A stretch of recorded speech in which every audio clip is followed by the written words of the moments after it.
এই গাছের বড়ই।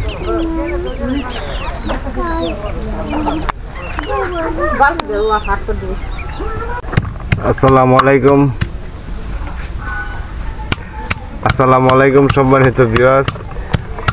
তো আমরা তো গ্রামে সবাই যাই, সবাই সবকিছু খাই। তো দেশি বড়ির ভর্তা কজনে খাই, ধনিয়া পাতা দিয়া দেশি বড়ির ভর্তা। এই যে দেখুন,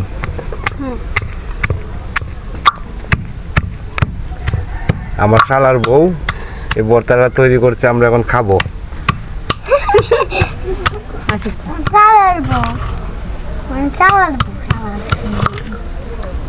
তো ফেস দেখানো যাবে না, কারণ নামাজি মহিলা তো।